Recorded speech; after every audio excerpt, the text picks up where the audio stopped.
Listo, ahora sí. Bueno, esta semana, disculpen la demora, estamos trabajando la Parashá, la Haftará y la Besorá número 17, que es Yitro o Jetro. Y en esta semana estamos estudiando toda esta temática de cómo el Eterno hizo proezas y formó una línea de trabajo con Moisés utilizando a su suegro Jetro. Y es muy importante de que nosotros tengamos en cuenta todo esto. Dice que en esta Besorá Jesús nos enseña o nos comisiona o comisiona a sus discípulos a quienes envió de dos en dos a lugares, a todos los lugares a donde él iba a ir a predicar el evangelio y les decía a todas las multitudes, a sus discípulos, a la verdad, la mies es mucho, pero los obreros poco. Por tanto, rogad a la mies del Señor que envíe obreros a la mies. Entonces, una de las cosas más importantes es que, en primer lugar, el ministerio que Dios entregó a sus discípulos y a nosotros en nuestras manos es el ministerio de cuidar nuestra familia antes de un liderazgo al pueblo o de dirigir al pueblo. Y en esto lo vemos muy bien retratado o enmarcado en el caso de Moisés. Moisés había sido el líder que Dios escogió o ese prototipo del Mesías, del libertador del pueblo, y que también él empezó esa labor a guiar el pueblo, fue el instrumento que Dios utilizó para sacar al pueblo de Egipto, llevarlo al desierto y a su vez guiarlo hasta la tierra prometida.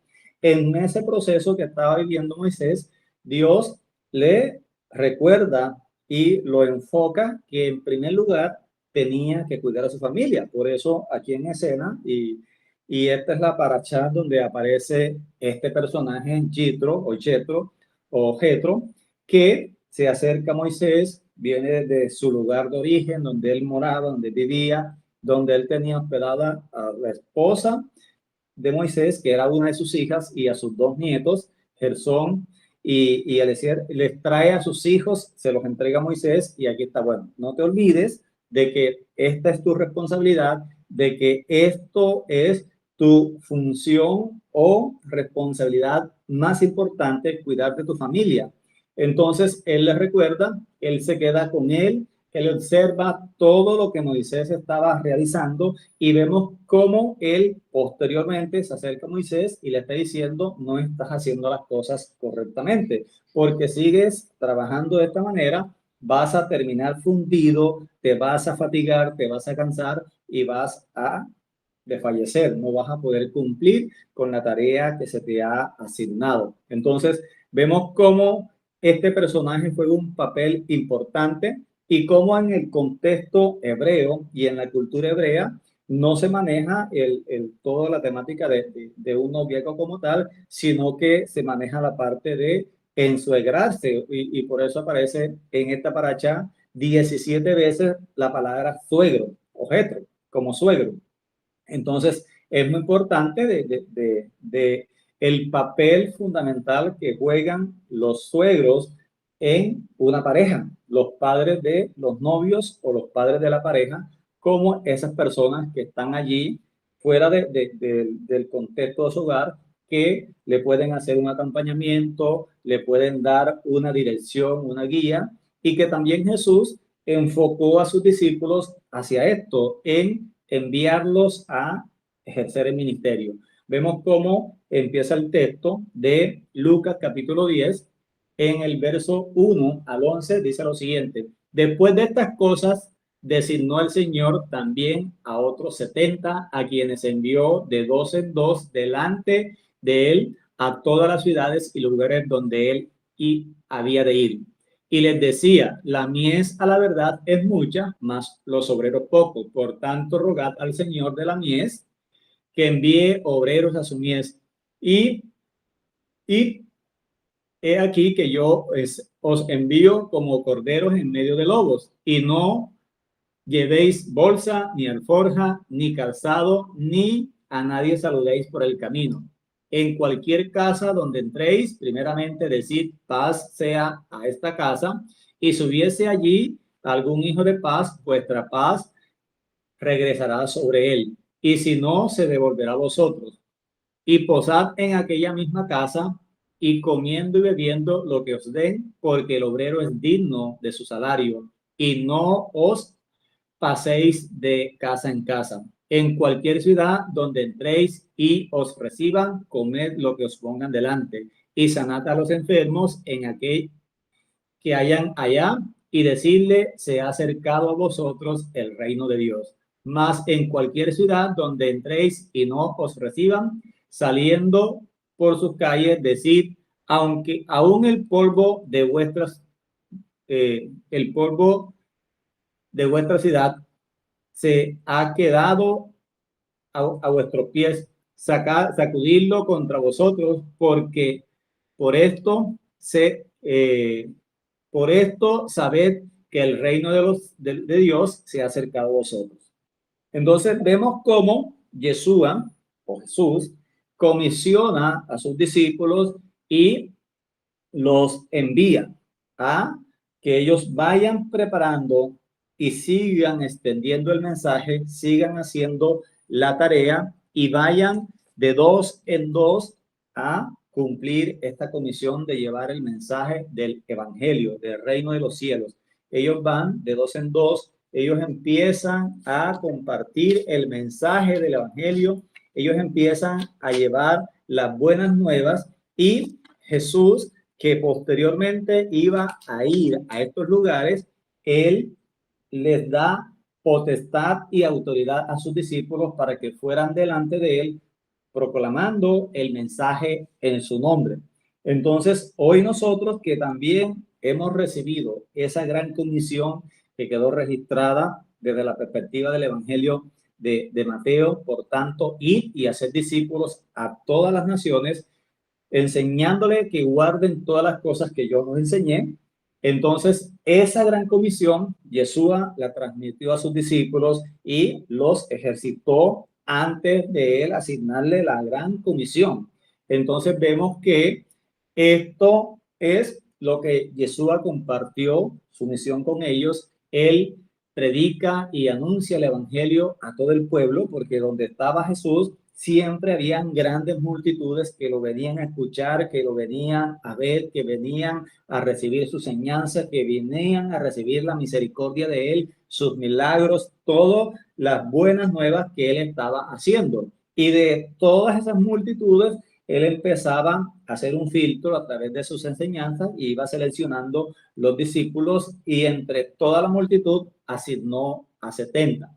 ¿Por qué 70? Y no escogió 10, 20, 15, él escogió 70 porque 70 representa las 70 o las naciones en las cuales es dispersado toda la nación de Israel y representa las 70 naciones que en su momento hacían parte de todo el mundo. Entonces, estas 70 naciones, por eso escoge 70 personas o 70 discípulos y los envía de dos en dos a llevar el mensaje del evangelio. Esto quiere decir de que el mensaje se debe llevar a todas las naciones, a todo el mundo, y de hecho se ha hecho esta tarea desde el momento que Yeshua empezó su ministerio público hasta hoy. Se ha venido transmitiendo y ha ido dándose el mensaje a todas las naciones, y hoy por hoy podemos decir de que todo el mundo, en todos los países que existen en la actualidad, se ha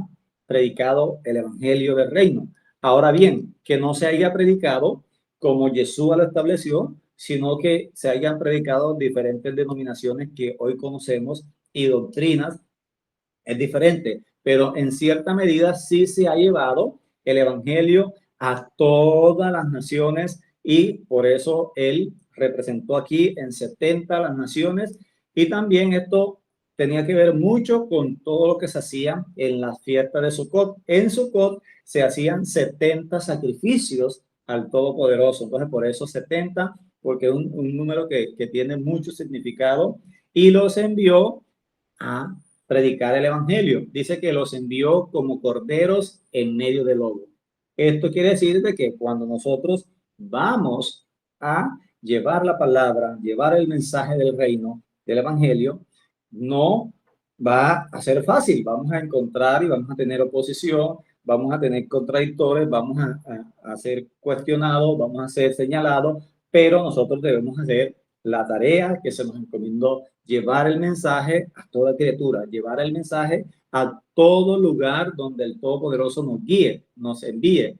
Yeshua los envió con su paz, con su shalom, y les dice, donde ustedes entren, enviar la bendición. Entonces ya se nos enseñó en su momento el significado de shalom, que significa inicialmente paz, pero no simplemente paz, sino que es una paz cargada de todo el anhelo que hay en el corazón de una persona, de que otra persona reciba la bendición del Todopoderoso, de que todo lo que haga sea prosperado y respaldado por el Todopoderoso. De esa manera, por eso utilizamos esta expresión, Shalom, Shalom Alejem, Shalom Abrahot, y todas estas expresiones que hemos ido aprendiendo y que de hace mucho tiempo atrás se están expresando. Entonces, Shalom, y ellos iban con la Shalom, con la paz del Todopoderoso, y donde ellos entraban, saludaban de esta manera, y si dice el texto que si había allí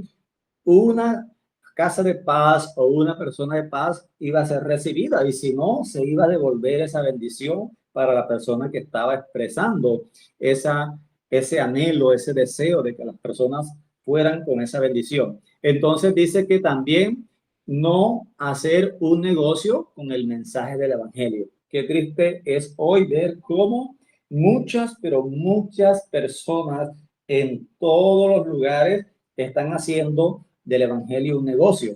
Hoy encontramos de que predicadores o personas que se dedican a enseñar la palabra de Dios no van a ciertos lugares si no le dan ciertas exigencias que él determina, si me hospeda en tal hotel, si me da y ponen un precio. Entonces vemos de que se ha convertido esto en un negocio. Entonces Yeshua resaltó y enmarcó de que el obrero es digno de su salario, pero que también nosotros estamos puestos para llevar ese mensaje y esa enseñanza del Todopoderoso sin que se tengamos que determinar o cobrar por evangelio, porque por gracia recibimos y por gracia debemos dar lo que hemos recibido. De esa manera, nosotros debemos llevar la enseñanza de las escrituras, de la palabra del Todopoderoso, la revelación del el reino que se nos ha dado y compartirlo con todas las personas.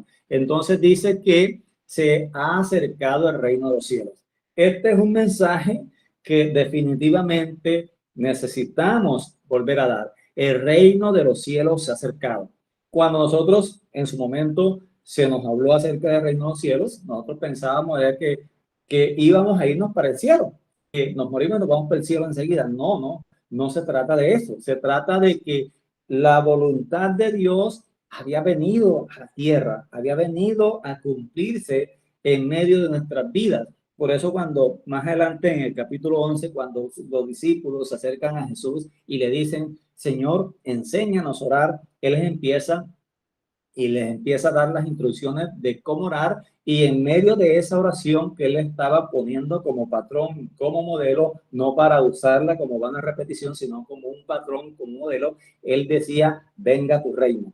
Quiere decir de que el reino de los cielos se ha acercado, porque Juan lo predicaba, el mismo Jesús lo predicaba, el reino de los cielos se ha acercado, y los profetas también lo predicaban. Los apóstoles predicaron que el reino de los cielos se había acercado. Entonces, hoy por hoy, después de toda esta cantidad de años que han transcurrido desde el momento que Yeshua predicó el evangelio hasta hoy, ya casi son 2000 años. Se está casi cumpliendo los 2000 años, y esto hace de que el mensaje siga vigente y que hace que este mensaje sea necesario darlo a conocer, que el evangelio, que el mensaje del evangelio, que el reino de los cielos se ha acercado. Ya yo les he dicho en muchas oportunidades de que el reino tiene que ver con Israel, con todo el pueblo de Dios, que es el reino, y que en ese reino hay un rey, y ese rey es el Todopoderoso, o en su defecto es Yeshua, y que él tiene unas reglas o leyes para el reino que son la Torá. Entonces nosotros fuimos salvados por el Todopoderoso, no para irnos para el cielo, sino para obedecer sus instrucciones y vivir conforme a su palabra en el reino que Él ha traído a nosotros. Entonces, ese mensaje es necesario que nosotros lo sigamos compartiendo, lo sigamos extendiendo, lo sigamos dando a conocer a todas las personas, porque en su momento nosotros malentendimos ese concepto y pensábamos que nos íbamos a ir para el cielo de una. De hecho, vamos a estar en el cielo, pero no ahora, sino mucho, mucho hacia el futuro. Entonces, dice que Él castiga o el castigo de Él no será igual en cada lugar. Entonces, volvamos ahí al texto que leíamos. Eh, leíamos de que Él nos envió de dos en dos a predicar el Evangelio. Él los envió y le dio instrucciones y les dijo, y aquí yo os envío como corderos en medio de lobo, no llevéis ni bolsa, ni alforja, ni calzado, y a nadie saludéis por el camino. En cualquier casa donde entréis, primeramente decid paz sea a vosotros, y dice, y si hubiese allí alguien, un hijo de paz, vuestra paz reposará sobre él. Y si no hubiese ninguno, la paz se devolverá a vosotros. Entonces, posad en el mismo lugar, posad en el mismo lugar donde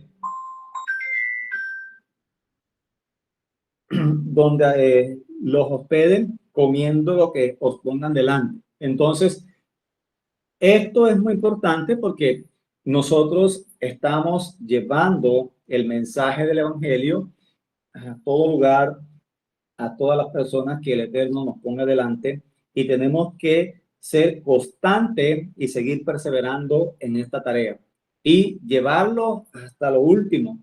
Entonces, dice en el verso 12 del capítulo 10, que no lo coloqué allí, dice que os digo que en aquel día será más tolerable el castigo para Sodoma que para aquella ciudad.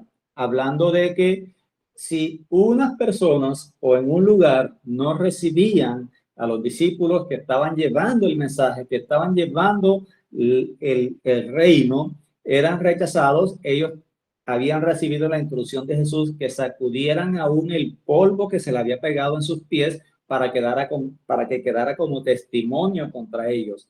Entonces, hoy vemos de que eso sigue vigente. Hay en muchos lugares donde no aceptan que se les comparte, donde prohíben por ley la predicación del evangelio, donde el tener la osadía de predicar es una sentencia de muerte. En cambio, hoy de pronto todavía nosotros gozamos de la libertad de poder expresarnos y predicar libremente sin ninguna persecución por el gobierno o por las autoridades. Eso nos da todavía mucha más facilidad de poder llevar el mensaje, de poder hacer la tarea, de poder cumplir con todo. Entonces, sigue diciendo el texto, verso 17, volviendo los 70 con gozo, diciendo, Señor, aún los demonios se nos sujetaban en tu nombre. Y les dijo, yo veía a Satanás caer del cielo como un rayo. He aquí os doy potestad de hollar serpientes y escorpiones y sobre toda fuerza del enemigo, y nada os dañará.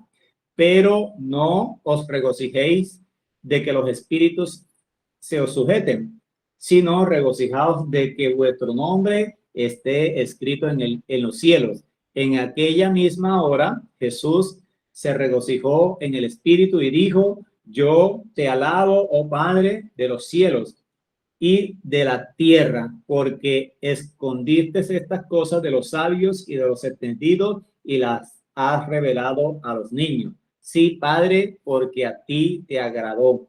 Todas las cosas me fueron entregadas por mi Padre, y nadie conoce quién es el Hijo sino el Padre, ni quién es el Padre sino el Hijo, y a quien él quiere, y aquel a quien el Hijo quiere revelar.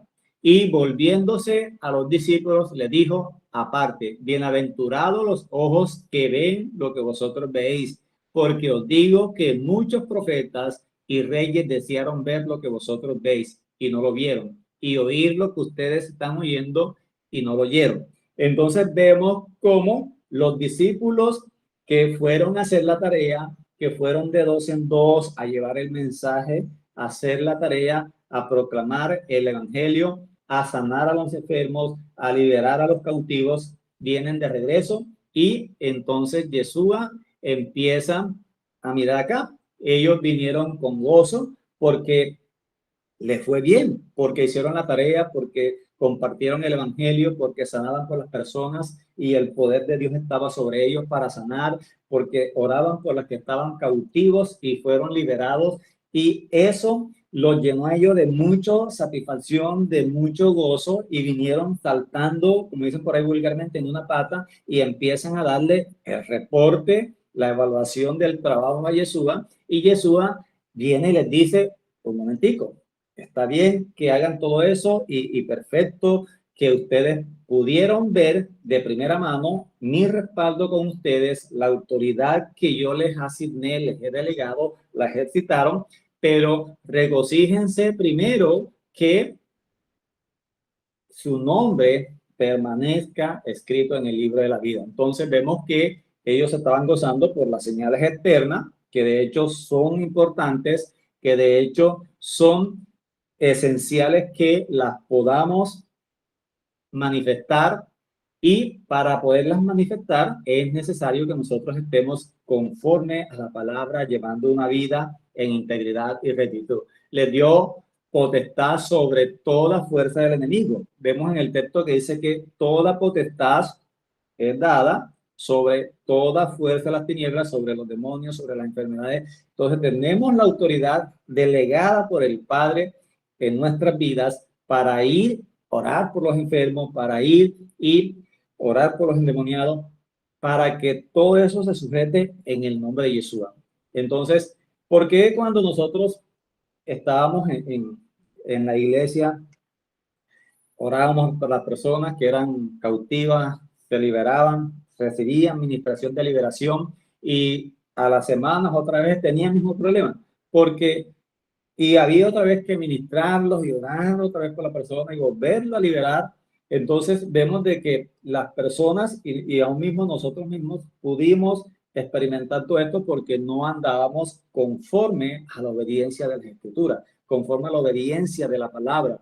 Él nos guardó, Él nos proveyó protección divina a lo largo de nuestras vidas, a lo largo del ministerio que ejercimos en las diferentes congregaciones donde nosotros estábamos. Allí Él nos protegió, nos guardó, allí Él nos dotó de autoridad, de ese poder que fluye de Él para hacer el ministerio, pero también allí nosotros vivimos momentos de frustración, de fracaso, donde hacíamos la tarea, no veíamos los frutos del trabajo, de la dedicación, y eso hace parte de todo el proceso en el cual el Todopoderoso nos ha venido llevando. Entonces, Él nos guarda, Él nos ha guardado, Él nos está proveyendo protección. Y les resalta a los discípulos de que no se regocijen de las señales, sino que su nombre esté escrito en el libro de la vida. Este texto o esta parte del libro de la vida es muy antiguo en Israel. Es desde el momento, desde el tiempo de Moisés, porque aún un día Moisés, exhausto y cargado por toda la opresión de todo el pueblo, le dice al Padre en oración: Padre, borra mi nombre del libro de la vida. De pronto él no estaba dimensionando lo que estaba orando.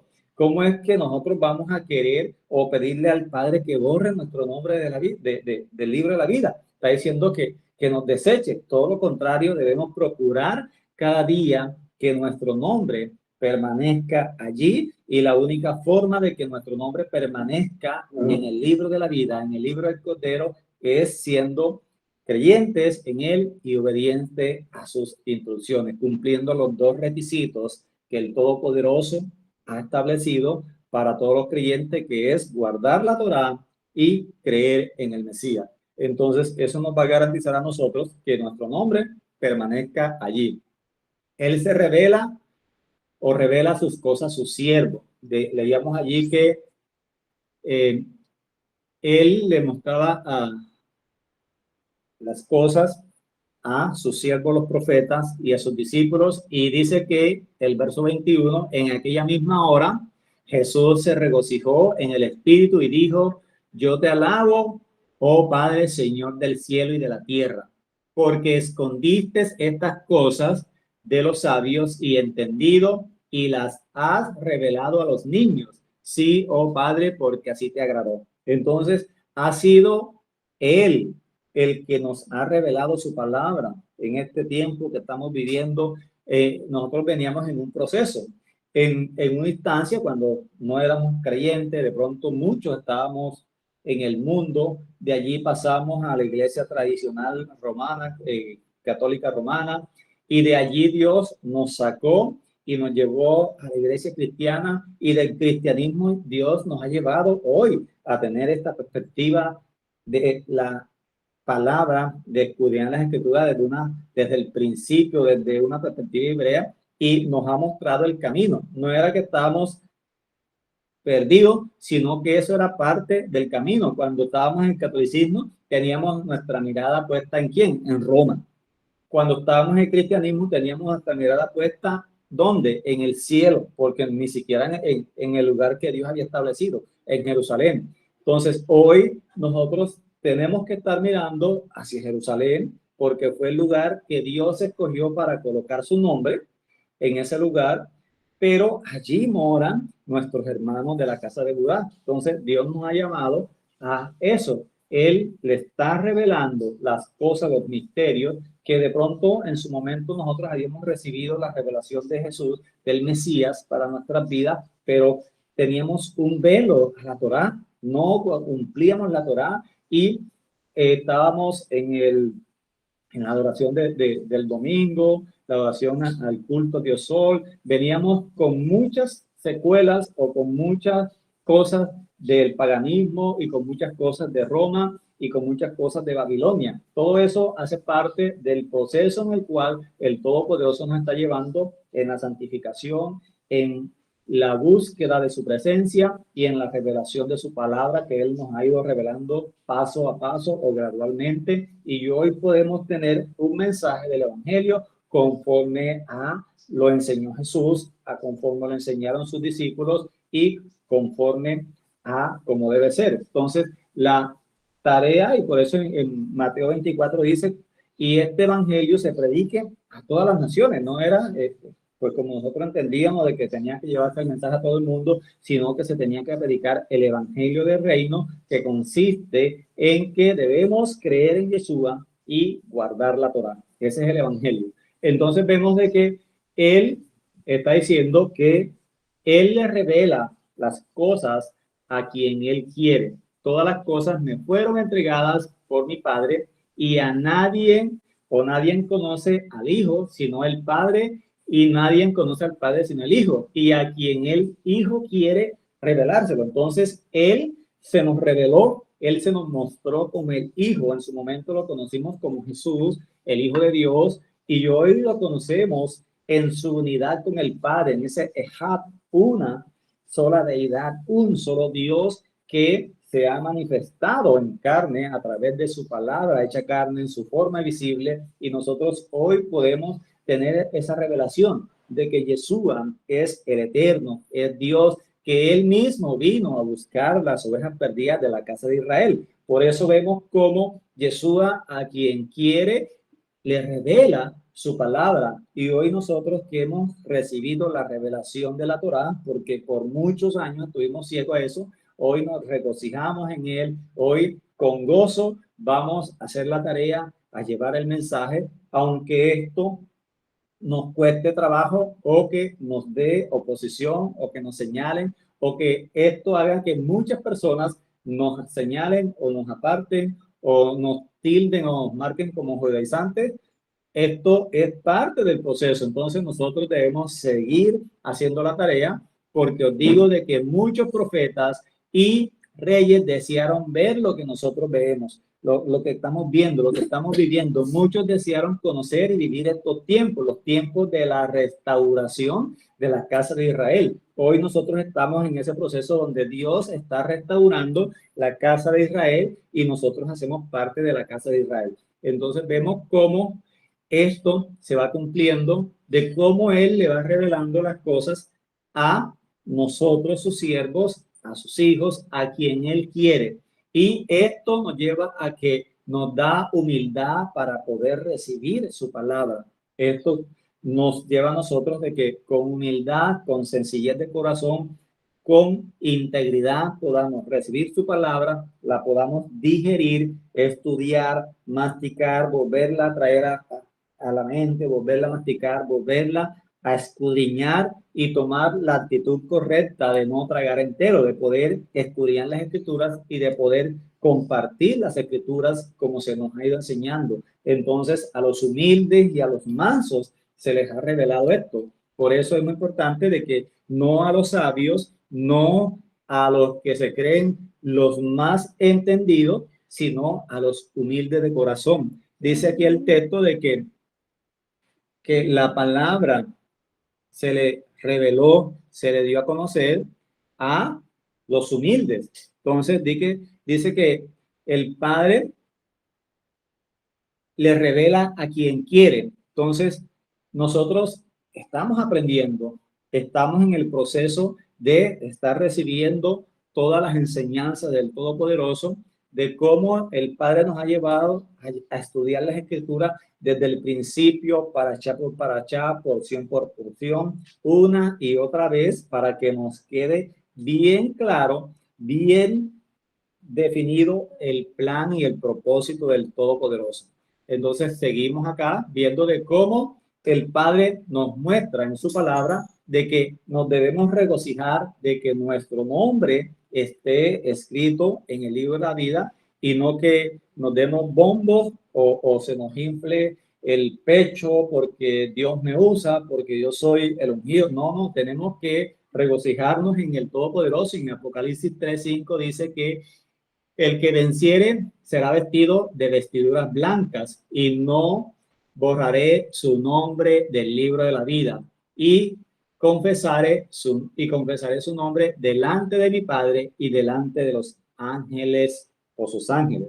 Entonces vemos que Yeshua ha prometido que si nosotros permanecemos fiel a su palabra, fiel a él, nuestro nombre va a permanecer escrito en el libro de la vida. Apocalipsis 13:8 dice que y le adoraron todos los moradores de la tierra cuyo nombre no estaba en el libro de la vida del Cordero que fue inmolado desde el principio del mundo. Esto hace referencia a todas aquellas personas que adoraron a la bestia, que su nombre no estaba registrado o inscrito en el libro de la vida. Y todos aquellos que sí están escritos en el libro de la vida fueron perseguidos, fueron, en este caso, atacados por la bestia, se fue en contra de ellos la persecución y nosotros que hoy seguimos perseverando en el mensaje del Evangelio, seguimos perseverando en la fe de Yeshua, debemos gozarnos en que Él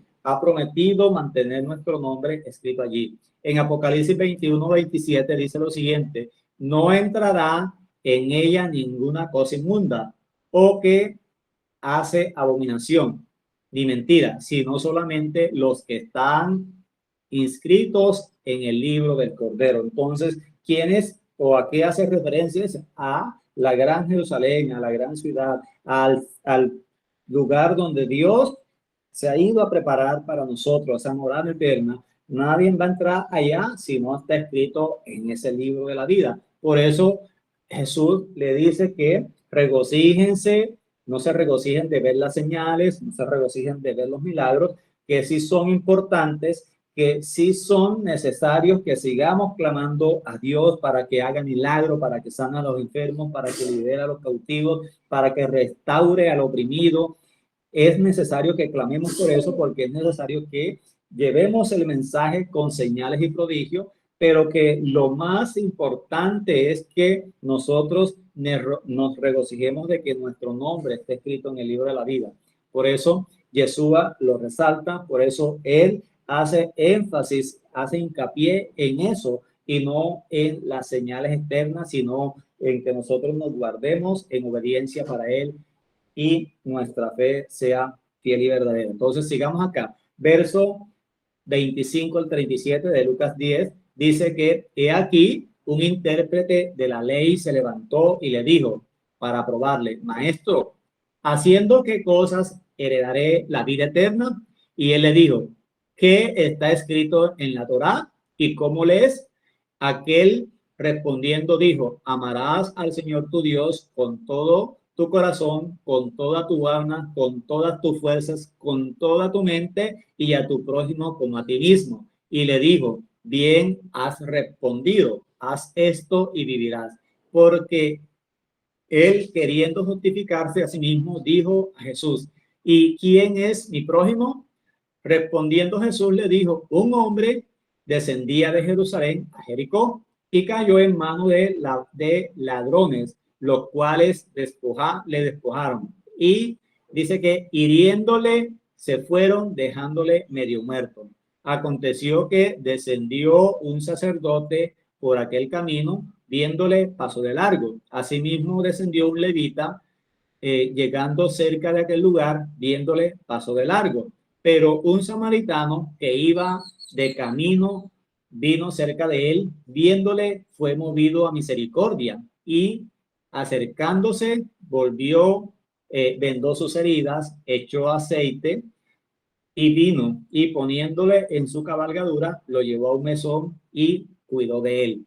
Al otro día, al partir, sacó 2 denarios y los dio al mesonero y le dijo, cuidarle, y todo lo que gaste de más yo te lo pagaré cuando regrese. ¿Quién pues de estos tres te parece que fue el prójimo de el que cayó en las manos de los ladrones? Y él le dijo, el que usó misericordia de él. Entonces Jesús le dijo, ve y haz lo mismo. Todo esto, esta parábola o esta historia es muy conocida y es muy importante que nosotros podamos eh, profundizar en las escrituras, que podamos nosotros ir un poquito más allá de lo que siempre hemos leído y cómo el Eterno, como el Padre Celestial nos ha ido mostrando su voluntad, su palabra. Dice que se acercó un intérprete de la Torá, porque siempre donde estaba Jesús estaban los fariseos, los saduceos, estaban las personas distinguidas y estaba el pueblo en común. Todos venían con una intención, cada uno con su propia intención. Este hombre, conocedor de las escrituras, enseñaba las escrituras, interpretaba las escrituras de acuerdo a su contexto, de acuerdo a su formación, se acerca a Jesús y le hace una pregunta. Lo hace con la intención de ponerle la cascarita a ver en qué se equivoca y le dice, ¿qué haré para heredar la vida eterna? Yeshua le devuelve la pregunta con otra pregunta, como una forma no, natural de un hebreo, de un israelita, de poder conversar. ¿Qué está escrito en la Torá? ¿Qué lees en la Torá? Y él le cita Deuteronomio capítulo 6, donde dice, y amarás al Señor tu Dios con toda tu mente, con toda tu fuerza, con toda tu alma, con todo tu corazón, y a tu prójimo como a ti mismo. Entonces podemos ver de que hoy es muy importante que nos hagamos esta pregunta. Hoy, ¿es el Eterno en primer lugar en nuestras vidas o está el Eterno en primer lugar de las personas? Entonces, nos tiene que llevar esta pregunta a evaluar nuestra condición espiritual, a evaluar nuestra conducta, a evaluar nuestros conocimientos, a evaluar nuestra integridad delante de Dios y poder establecer de que primero o en primer lugar tienen que estar las escrituras. Primero la escritura, primero el Eterno, primero Yeshua. Eso tiene que ser el primer lugar para nosotros. Este hombre cita la palabra porque él conocía la palabra y le cita de que en primer lugar tenemos que amar a Dios con toda nuestra mente, con nuestra fuerza, con nuestro corazón, con nuestra alma y amar también a nuestro prójimo. Entonces, ese es el fundamento de toda la ley de Dios, de toda la Torá. todo lo que nosotros enseñamos y toda enseñanza que nosotros recibimos debe estar fundamentada en estas dos grandes columnas, en que todo lo que a mí me enseñe me debe llevar a que cada día yo ame más al Eterno y que cada día yo ame más a mi prójimo. Entonces, todo esto es fundamental porque esto es la esencia de las escrituras, el amar a Dios y amar a nuestro prójimo. Entonces, esto lo confronta Jesús, le dice, ¿qué lees en la escritura? Entonces, ¿cuál fue la respuesta del Mesías? Le dijo, haz esto y obtendrás la vida eterna y vivirás. Entonces, las escrituras nos muestran que la vida eterna es conocer la voluntad del Todopoderoso, vivir conforme a la voluntad de el Padre Celestial, conocer los planes de Él. Y para conocerlo es necesario volver a las escrituras y tener un conocimiento profundo y claro de las escrituras. Tener en primer lugar al Todopoderoso. Hoy es complicado porque hoy, ciudadano común, la gente común y corriente, no tienen a Dios en primer lugar. Hoy, toda la sociedad en la cual nosotros vivimos se está impulsando y se está llevando a que sea una sociedad que no dependa de Dios, que sea una sociedad atea, que sea una sociedad que dependa de sus propias capacidades, del sistema de este mundo, menos que dependa de Dios. Por eso Dios no está en primer lugar. Aún en medio de las congregaciones, hay muchas congregaciones donde Dios no está en primer lugar. El primer lugar está para el pastor o está para el líder de esa congregación. Entonces tenemos que evaluarnos y tenemos que darle el lugar que le corresponde al Todopoderoso. Por eso Yeshua, cuando se le cuestionaba con la moneda, él dijo y citó darle a Dios lo que es de Dios y a César lo que es de César. Entonces siempre se le ha dado más prioridad a las enseñanzas de los hombres y a las tradiciones de que nosotros hemos heredado a lo largo de los siglos y que llegaron hasta nuestros días y que llegaron a nuestras vidas, y el sistema religioso nos enseñó así. Entonces, cuando nosotros empezamos a estudiar y confrontamos todas las enseñanzas de hombres y todas las tradiciones, nosotros tenemos que pararnos en la raya y tomar una decisión. O seguimos bajo las tradiciones de este mundo, las tradiciones de los hombres y las enseñanzas de los hombres, o nos volvemos a las escrituras, a obedecer al Padre, a tener al Todopoderoso en el primer lugar, a tener a Yeshua como el Señor de nuestras vidas o ese ser que nos guía. Entonces es muy importante que nosotros podamos identificar si el Todopoderoso es el primero en nuestras vidas, si Él tiene el primer lugar, o lo tienen nuestros hijos, o lo tiene el empleo, o lo tiene el carro, o lo tiene la carrera que estoy estudiando. Pero eso lo tenemos que hacer uno y cada uno de nosotros, haciendo la evaluación, haciendo una auditoría a nuestra fe para que nosotros podamos llegar a determinar quién ocupa el primer lugar en nuestras vidas. Entonces, es muy importante que analicemos la historia, la parábola. Entonces, dice que, aquí está, vamos a leer aquí un poquito. Entonces, dice que este hombre, después que Yeshua lo confronta y le dice, haz esto y vivirás. Entonces, este hombre, para justificarse, queriendo justificarse, dice así, aquí dice que pregunta, ¿quién es mi prójimo? Entonces, Yeshua le cuenta esta parábola. Respondiendo Jesús le dijo, un hombre descendía de Jerusalén a Jericó y cayó en manos de ladrones, los cuales le despojaron de todo lo que tenía y hiriéndole le dejaron tirado en el suelo, moribundo, más muerto que vivo, y agonizando, sin nada, desnudo. Este hombre, ¿a quién representa? ¿A quién representa este hombre que descendía de Jerusalén y iba hacia Jericó? ¿Qué representa Jerusalén? ¿Qué representa Jericó?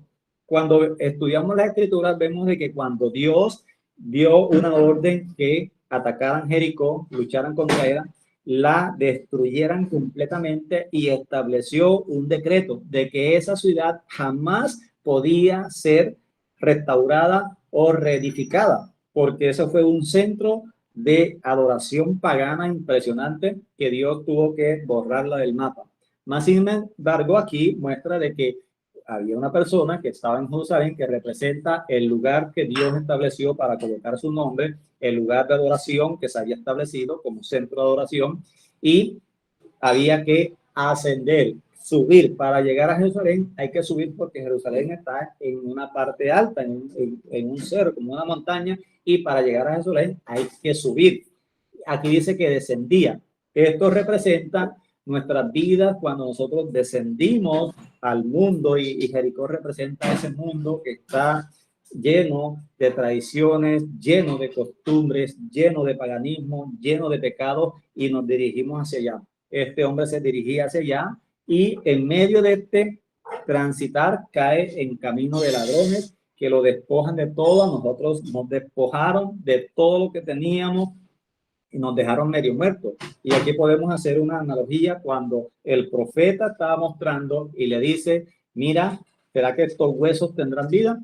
Y el profeta empieza a ver un valle lleno de huesos secos, y él en su conocimiento, y él responde, Señor, yo no sé, tú lo sabes. El Todopoderoso lo conoce todo, él lo sabe todo, y le ordena, profetiza, y ya ustedes conocen la historia de cómo él empieza a profetizar, de cómo los huesos empezaron a juntar, de cómo el Todopoderoso empieza a que los huesos les salga carne, tendones, y después Dios ordena que siga profetizando y Dios le devuelve la vida. Entonces vemos de que este personaje que venía de Jerusalén y se dirigía a Jericó iba a un lugar prohibido, a un lugar que no debíamos ir. Nosotros estábamos, como muchos, de pronto perdidos en el mundo, sin promesas de Dios, sin ley de Dios, sin esperanza. Dios nos rescató de allá, nos trajo a su presencia, a ser parte de su pueblo, y ha empezado con nosotros un proceso de restauración. Entonces, ¿quién es el buen samaritano? Entonces, volvamos al contexto de la historia en esa época, en el primer siglo, en el año 28, 27, 29, en esa época, donde los samaritanos eran los que habían quedado de Israel, de la casa de Israel, que permanecían todavía en el territorio. Eran los poquitos que lograron quedarse allí, que habían perdido su identidad como israelita porque habían hecho su propia Torá, habían modificado la Torá del Todopoderoso y tenían su propio sitio de adoración, porque cuando se divide el reino, el rey de ese territorio estableció su propio sacerdocio, estableció su propia congregación, porque por celo no permitió que el pueblo fuera hasta Jerusalén.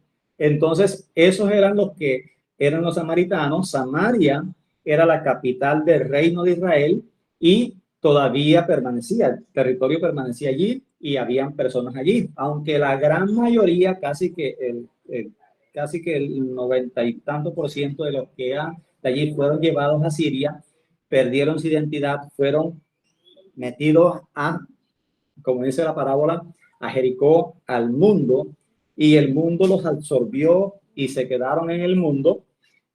Habían unos pocos que se conservaban allí. Entonces, ese samaritano que descendía de Jerusalén, somos nosotros que descendimos de la presencia de Dios y nos fuimos al mundo, y que estando moribundos, medio muertos, Dios tuvo misericordia de nosotros. También ese samaritano que socorrió a este hombre, ya cuando vemos que lo encuentra en el camino, representa a Israel, a los que descendían de Jericó, a los que iban al mundo. Entonces, vemos que la parábola cuentan de que habían unos personajes de que descendía de Jerusalén un sacerdote, y cuando pasó por el lugar donde estaba este hombre tirado en el piso, medio muerto, él miró y siguió de largo, no hizo nada. Después sigue y aparece un levita que también representa a la casa de Judá, a los que sirven al pueblo, lo miró de lejos, se cambió de andén, se pasó al otro andén y siguió de largo. Esto no es que nosotros empecemos a decir, no, que no hicieron nada, ¿no? De hecho, no hicieron nada, pero esto era parte y es el plan que Dios había establecido, que el propósito del Padre Celestial era que inicialmente el pueblo se dividiera en dos casas, que la casa de Judá, que permanece hasta hoy, recibiese la revelación de la Torá, y la casa de Israel recibiese la revelación del Mesías, y posteriormente la restauración de la casa de Israel, volviendo a recibir la identidad, era parte de lo que el Todopoderoso había establecido. Por eso estos dos personajes no hacen nada, porque no se le había asignado en la revelación en ese momento de poder restaurar, porque nunca la casa de Judá fue a buscar a la casa de Israel. Todo lo contrario, siempre hubo una contienda, una pelea sobre los temas de que se debía adorar acá o allá, en aquel lugar, pero nunca fueron a buscar a la casa de Israel, nunca lo hicieron. Y eso era parte del plan, porque quien va a buscar la casa de Israel es el mismo Yeshua, y comisiona a sus discípulos y a los apóstoles, y de ahí en adelante siempre el Todopoderoso está haciendo esa tarea. Entonces, dice que este hombre cayó en manos de ladrones, pero también dice que vino un samaritano que iba pasando por el lugar, vio la escena, al hombre tendido en el piso moribundo, y fue movido a misericordia, se acercó donde este hombre, dice que le limpió las heridas, le vendó las heridas, le echó aceite en las heridas, le echó vino, le dio, lo levantó, lo montó en su cabalgadura y lo llevó a un mesón. Lo ubicó allí, lo cuidó todo un día, y al día siguiente toma dinero y le paga 2 denarios al mesonero y le da una instrucción: cuídalo y no escatimes en brindarle ninguna atención, y si hace falta algo, cuando yo vuelva, te pagaré lo que gaste de más.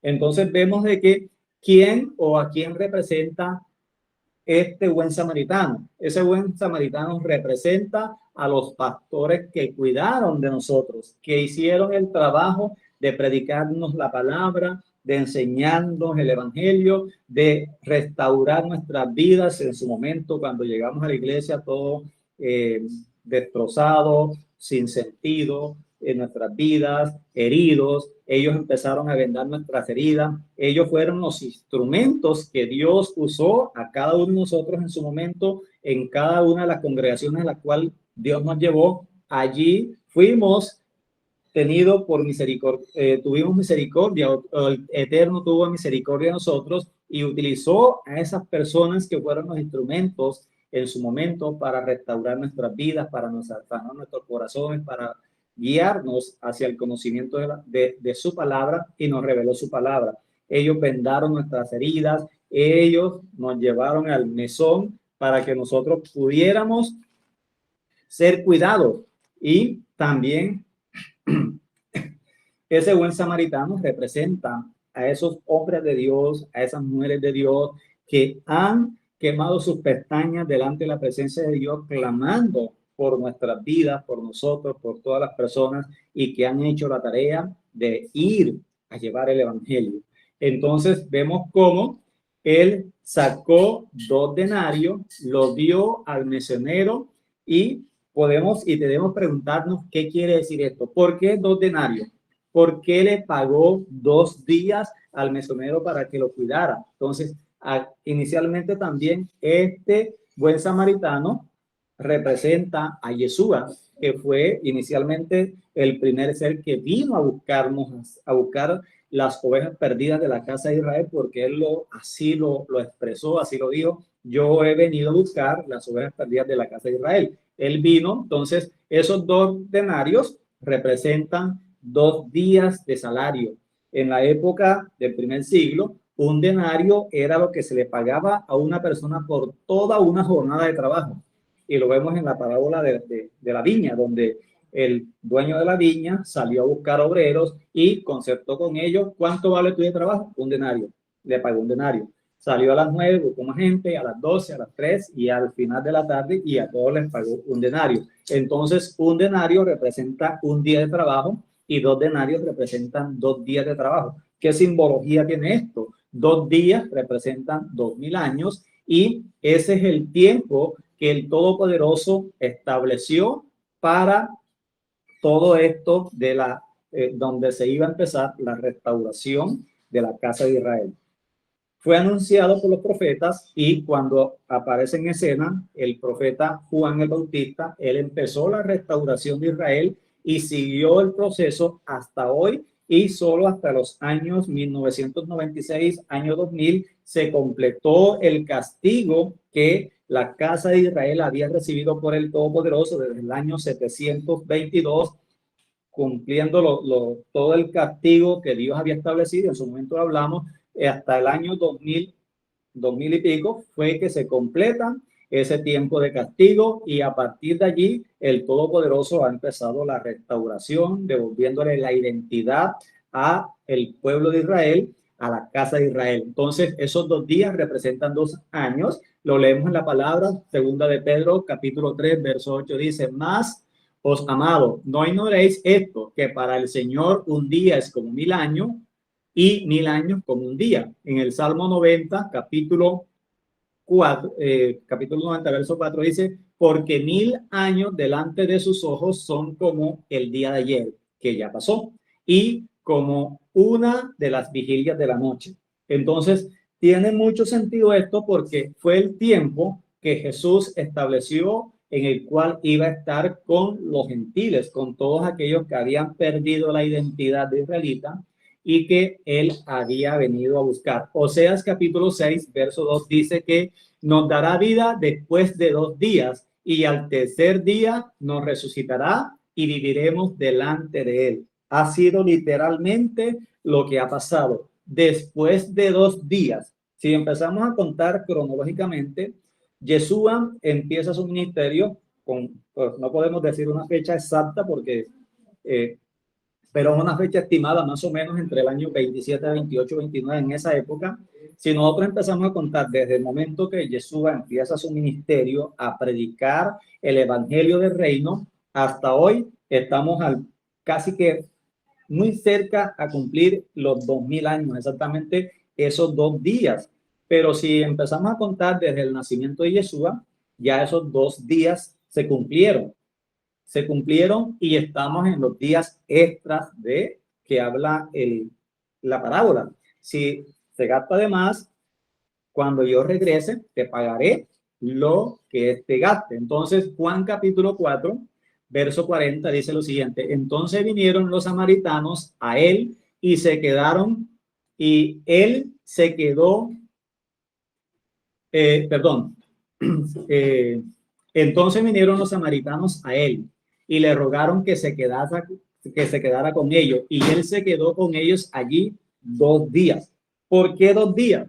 Porque ese fue el tiempo que el Eterno estableció para que se manifestara lo que nosotros hoy estamos viendo. Por eso leíamos, nosotros somos bienaventurados, somos bendecidos, porque estamos viendo lo que los profetas quisieron ver, lo que los reyes quisieron ver, estamos escuchando el mensaje como Yeshua lo enseñó y somos bendecidos por eso. Entonces Dios estableció un tiempo, 2 días, y después al tercer día nos resucitará. Dios está cumpliendo literalmente la profecía de los huesos secos.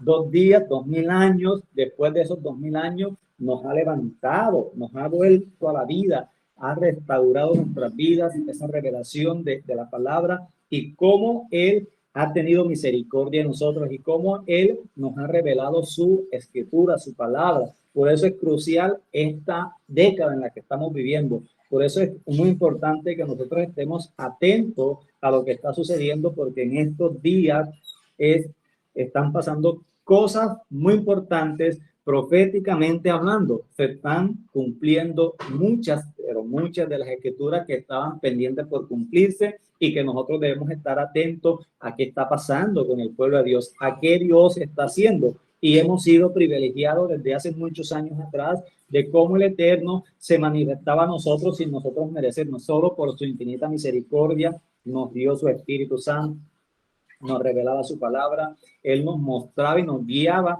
a buscarlo más profundamente y eso lo veíamos desde cuando estábamos allá en la iglesia central, en JCI, cuando empezamos el ministerio con nuestro pastor, de cómo el Eterno ha tenido misericordia de nosotros, de cómo nos ha guiado en ese paso a paso a conocer más sus escrituras y poder recibir su revelación. Entonces él dijo, haz el que usó de misericordia. Entonces cuando Jesús le preguntó y le dice, ¿quién tuvo misericordia de estos tres, del hombre que cayó en manos de los ladrones? El intérprete de la ley le dijo, el que usó misericordia de él. Entonces Jesús le dijo, ve y haz tú lo mismo.